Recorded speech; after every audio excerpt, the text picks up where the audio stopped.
India gate की तस्वीरें देख लीजिए, अक्षरधाम की तस्वीरें देख लीजिए, आनंद विहार की तस्वीरें देख लीजिए,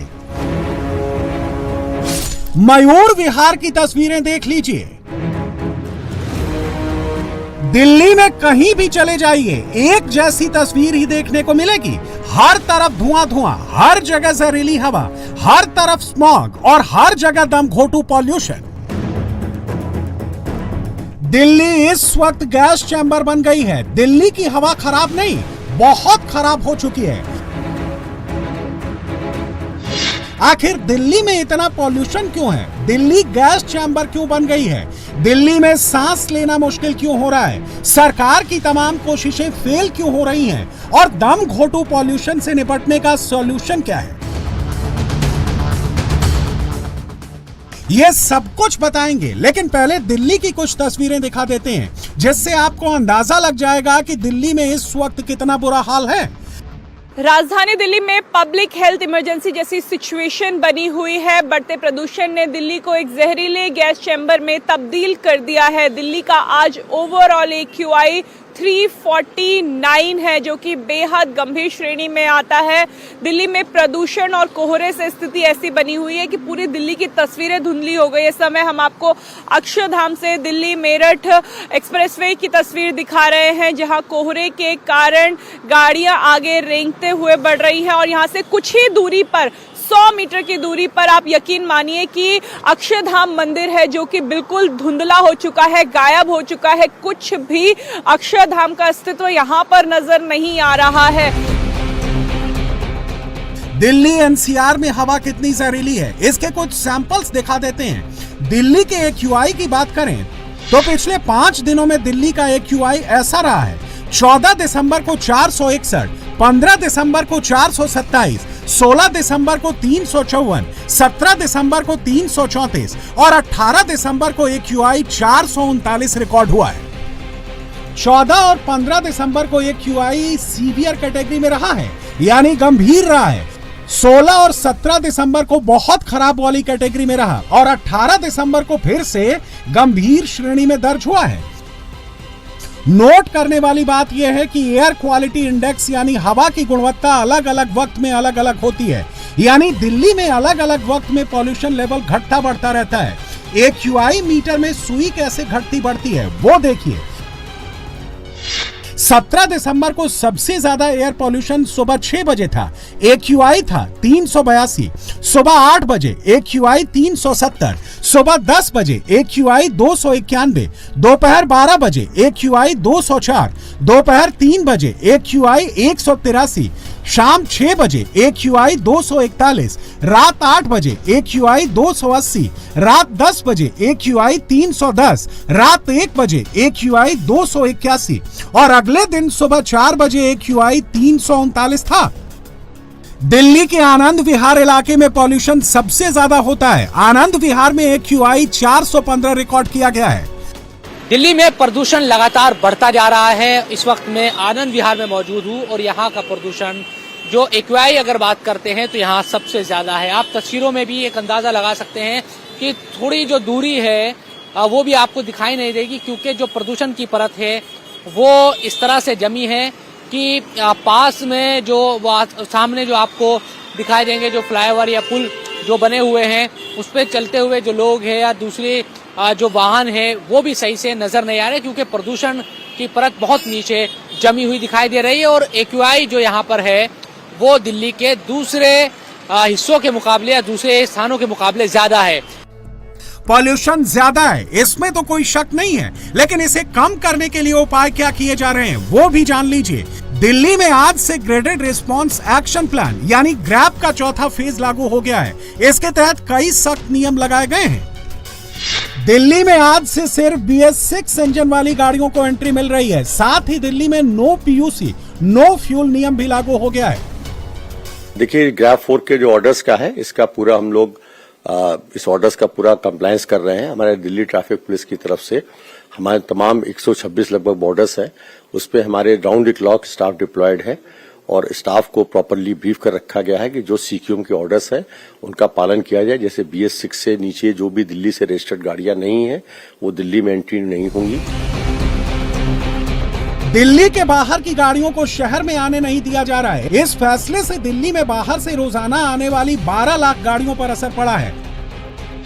नोएडा से 4 लाख से ज्यादा, गुरुग्राम से 2 लाख और गाजियाबाद से 5.5 लाख वाहनों को दिल्ली में आने से बैन कर दिया गया है। शहर के अंदर और बॉर्डर पर जगह जगह गाड़ियों की चेकिंग की जा रही है। जो गाड़ियां BS6 इंजन वाली नहीं है उन्हें बॉर्डर से यू टर्न करवाया जा रहा है। तो आप सब गाड़ियों को रोक रहे हैं, कैसे? जो हमें लगती है सर उसको रोक, जो पुरानी यूपी नंबर की पुरानी गाड़ी होती है उसको। सुबह से कुछ मिली है गाड़ियां इस तरह की? 1-2 गाड़ी आई थी, उनके चालान भी कर दिए हैं, वापस कर दिए। तो ये देखिए तमाम जो गाड़ियां हैं इसी तरह से जो एंटर कर रही है दिल्ली में, जो भी इनको लगता है पुलिसकर्मियों को सतर्क है, तमाम जो यातायात कर्मी है और जो कोशिश यही की जा रही है कि जो नए नियम हैं और जो मानक बनाए गए हैं दिल्ली में वाहनों की एंट्री के लिए, गाड़ियों की एंट्री के लिए, उन मानकों को फॉलो किया जाए। सर क्या क्या चेक कर रहे हैं, अगर थोड़ा सा बता सके आप? सर हम BS4 और BS6 चेक कर रहे हैं। अभी इतना ही मैं आपको बता पाऊंगा क्योंकि थोड़ा सा चेकिंग करवा रहे हैं। गाड़ियां मिली भी है क्या इस तरह की जो? हाँ मिलते हैं, कुछ मिलती हैं, वापस भेज दे रहे हैं। उनको वापस भेज देते हैं। दिल्ली में नो POC नो फ्यूल नियम भी लागू हो गया है। पॉल्यूशन अंडर कंट्रोल यानी PUC सर्टिफिकेट के बिना गाड़ियों को पेट्रोल, डीजल या CNG नहीं दिया जा रहा। बिना पॉल्यूशन सर्टिफिकेट वाली गाड़ियों की पहचान के लिए पेट्रोल पंपों पर ऑटोमेटिक नंबर प्लेट रीडर कैमरे लगाए गए हैं। साथ ही पेट्रोल पंप के कर्मचारी फिजिकली भी PUC सर्टिफिकेट देखकर ही पेट्रोल डाल रहे हैं। इस नियम में कोई कोताही न बरती जाए, इसके लिए दिल्ली सरकार के पर्यावरण मंत्री मनजिंदर सिंह सिरसा खुद पेट्रोल पंप पर जाकर इसकी मॉनिटरिंग कर रहे हैं। दिल्ली सरकार ने ये फैसला लिया है कि बढ़ते प्रदूषण को ध्यान में रखते हुए अब दिल्ली में बिना PUC की गाड़ी को पेट्रोल नहीं दिया जाएगा और ये सुनिश्चित करने के लिए औचक निरीक्षण करने दिल्ली सरकार के पर्यावरण मिनिस्टर मनजिंदर सिंह सिरसा एक पेट्रोल पंप पे पहुंचे हैं और ऐसे ही वो अलग अलग पेट्रोल पंप पे जाके ये निरीक्षण कर रहे हैं कि कैसे इस व्यवस्था को लागू किया जा रहा है। हालांकि जो वाहन चालक है उनकी कई परेशानियां हैं, शिकायत है कि अचानक से ये फैसला ले लिया गया, जो सख्ती लागू कर दी गई है कि पेट्रोल नहीं मिलेगा, POC नहीं है, BS6 की गाड़ियां नहीं। आपको लग रहा है कि ये जो फैसला है ये थोड़ा देरी से लिया गया? अगर अक्टूबर में ये फैसला लिया जाता तो शायद दिसंबर में इस तरीके के हालात ना होते। नहीं देखिए, ये तो इमरजेंसी फैसले हैं ना, ये तो परमानेंट फैसले नहीं हो सकते। पब्लिक के साथ आप परमानेंटली इस तरह से डील नहीं कर सकते। ये तो जब आपको ऐसी सिचुएशन लगती है कि अब हल कोई नहीं बचा, वरना आप कैसे दिल्ली के लोगों के लिए तय कर सकते हैं कि आपकी गाड़ियां बंद करेंगे, तेल नहीं देंगे। ये बड़ा आपको लगता है कहना बड़ा आसान है, लेकिन बड़ा एक्सट्रीम स्टेप होता है। ये एक्सट्रीम स्टेप के लिए हमारी पब्लिक अभी तक भी तैयार नहीं है। आज भी जब हम बातें कर रहे हैं तो 100% लोग इसको मानने को अभी भी तैयार नहीं है। मैं गुड़गांव बॉर्डर से आ रहा हूँ अभी।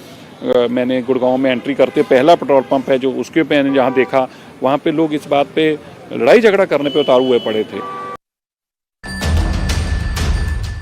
सवाल यह है कि दिल्ली में हर साल ठंड के मौसम में पॉल्यूशन क्यों बढ़ जाता है? इसकी वजह क्या है? दिल्ली में पॉल्यूशन की एक नहीं कई बड़ी वजहें हैं। कई स्रोत मिलकर हवा को जहरीला बनाते हैं। साइंटिफिक स्टडी के मुताबिक इनमें से मुख्य कारण है गाड़ियों का धुआं, इंडस्ट्री का धुआं, कंस्ट्रक्शन की धूल, कचरा जलाना और पराली जलाना। नोट करने वाली बात यह है कि हर बार दिल्ली में पॉल्यूशन बढ़ने पर पराली को जिम्मेदार ठहराया जाता था, लेकिन इस बार पंजाब हरियाणा में पिछले साल के मुकाबले कम पराली जली है। कम पराली जलने के बावजूद दिल्ली की हवा पर कोई असर नहीं हुआ है और अब तो पराली जलने का सीजन भी खत्म हो चुका है, लेकिन दिल्ली की हवा अभी भी खराब ही है।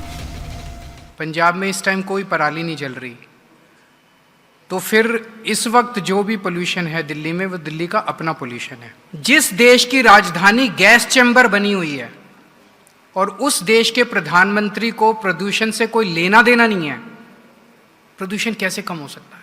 हमारी ना दिल्ली सरकार और ना केंद्र सरकार, दोनों की कोई नियत ही नजर नहीं आती। उनकी केवल एक ही नियत है, AQI से टेम्परिंग कर लो, पानी मीटर के पास पानी छिड़काव कर दो, ये कर दो। इस तरह से अगर आप करेंगे तो ये दिखाता है कि आपकी नीयत जो है वो लोगों को राहत दिलाने की नहीं है। आपकी नीयत केवल और केवल एक अभी सुबह सुबह मैं सुन रहा था किसी से, वो कह रहा था पीएम ओमान में है, लीडर ऑफ अपोजिशन जर्मनी में और देश की राजधानी प्रदूषण में।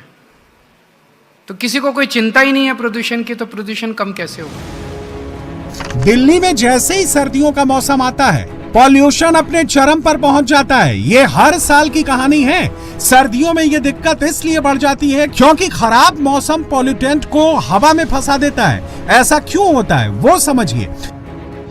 सर्दियों में तापमान गिर जाता है, हवा की गति कम हो जाती है, नमी भी कम हो जाती है और इन्वर्शन लेयर बन जाती है। इससे प्रदूषण वाले तत्व जमीन के पास फंस जाते हैं। ठंडी हवा नीचे और गर्म हवा ऊपर रहती है जो प्रदूषण के कणों को फैलने नहीं देता और इसकी वजह से AQI का लेवल ऊपर चला जाता है और पॉल्यूशन बढ़ जाता है। सवाल यह है कि दिल्ली NCR का पॉल्यूशन लॉक क्यों हो जाता है? इसके पीछे दिल्ली का भूगोल है जिसे आसान तरीके से समझिए। दिल्ली इंडो गंगा मैदान में स्थित है। दिल्ली की भौगोलिक संरचना कटोरे की तरह है। इसके चारों तरफ ऊंची ऊंची संरचनाएं मौजूद हैं। उत्तर में हिमालय, दक्षिण और दक्षिण पश्चिम में अरावली, पश्चिम में मालवा का पठार मौजूद है जो तीन तरफ से दिल्ली की हवाओं को कैद कर देता है। ऐसे में प्रदूषित हवाएं दिल्ली के ऊपर ही मंडराती रहती हैं। IITM की रिपोर्ट के मुताबिक गाड़ियों से निकला धुआं PM 2.5 के लिए सबसे ज्यादा जिम्मेदार है। दिल्ली में पॉल्यूशन में इन गाड़ियों से निकले धुएं की हिस्सेदारी 40% है। हैरानी की बात यह है कि दिल्ली में पॉल्यूशन के पुराने हॉटस्पॉट खत्म नहीं हुए हैं, नए और बन गए हैं। 2018 तक दिल्ली में एयर पॉल्यूशन वाले 13 खतरनाक हॉटस्पॉट थे। इस बार इन एयर पॉल्यूशन वाले 13 खतरनाक हॉटस्पॉट के अलावा 7 और हॉटस्पॉट जुड़ गए हैं। दिल्ली का विवेक विहार, अशोक नगर, नेहरू नगर, अलीपुर, सिरी फोर्ट, द्वारका सेक्टर 8 और पटपड़गंज पॉल्यूशन के नए हॉटस्पॉट बन गए हैं। फिलहाल दिल्ली में पॉल्यूशन से निपटने के लिए तमाम तरह की पाबंदियां लगाई गई हैं। ग्रैब 4 लागू है, लेकिन पॉल्यूशन से निजात मिलती नहीं दिख रही है। पॉल्यूशन के साथ साथ कोहरा दिल्ली वालों की टेंशन और बढ़ा रहा है। लेकिन ऐसा कब तक रहेगा? पॉल्यूशन कब कम होगा? इसे लेकर अभी कुछ भी नहीं कहा जा सकता।